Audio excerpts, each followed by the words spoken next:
Apa itu short selling? Cari jawabannya di Akbarpedia.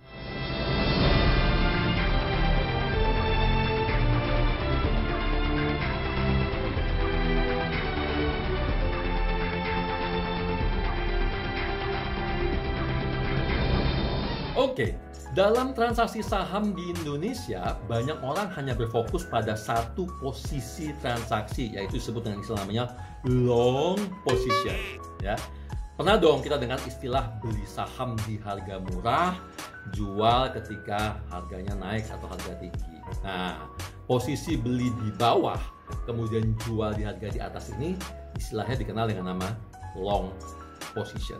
Ya. Posisi ini sangat cocok apabila kita berinvestasi untuk jangka panjang. Nah, lalu bagaimana jika harga sahamnya turun misalnya? Ternyata kita bisa juga loh mendapatkan keuntungan dari penurunan harga saham.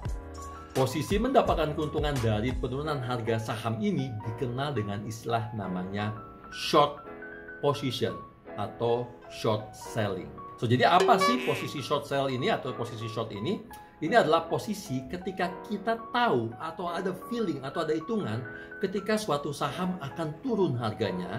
Lalu ini penting ya, kita jual dulu saham tersebut. Lebih dulu kita jual di posisi ketika harganya masih tinggi. Nah, pertanyaannya adalah saham siapa yang kita jual? Karena kan kita posisinya tidak memiliki saham tersebut. Karena kita nggak punya, maka kita meminjam saham dari perusahaan sekuritas tempat kita bertransaksi saham tadi. Kenapa kita jual saham tersebut? Karena kita mengharapkan harganya akan turun. Berbeda long. Kalau long kita beli mengharapkan harganya akan naik. Ketika kita jual saham, maka kita akan mendapatkan uang cash ke dalam rekening efek kita. Jual saham, dapat uang cash masuk ke dalam rekening efek. Tujuannya adalah apa? Ketika harga saham sudah kita anggap cukup dalam atau cukup rendah turunnya, maka kita akan membeli kembali saham tersebut untuk merecover atau dikembalikan saham kepada si perusahaan sekuritas yang kita pinjam tadi di awal. Nah, keuntungan kita adalah kita mendapatkan selisih dari harga jual ketika tinggi, ya, ketika saham ini di atas, dengan harga kita buyback, beli ketika sahamnya di bawah. Contoh nih misalnya, saya jual saham A di harga 1.000 sebanyak 10 lot. Ya. Nah, berarti artinya apa? Artinya saya akan mendapatkan 1 juta rupiah di awal. Oke, ini kita nggak ngitung komisi ya.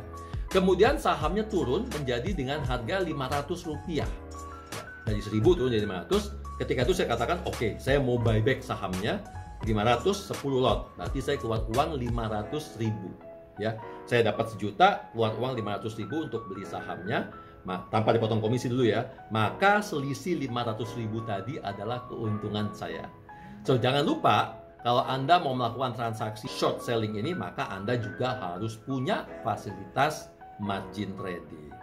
Dan karena Anda meminjam saham untuk dijual lebih dulu atau short di awal, maka ada biaya bunga yang juga akan dikenakan ke rekening Anda. Nah, tentu saja transaksi ini sangat mengandung risiko yang tinggi ya, oleh sebab itu tidak banyak orang yang bisa melakukan. Dan di Indonesia transaksi short ini dibatasi sangat ketat sehingga tidak banyak orang yang bisa melakukan transaksi short selling.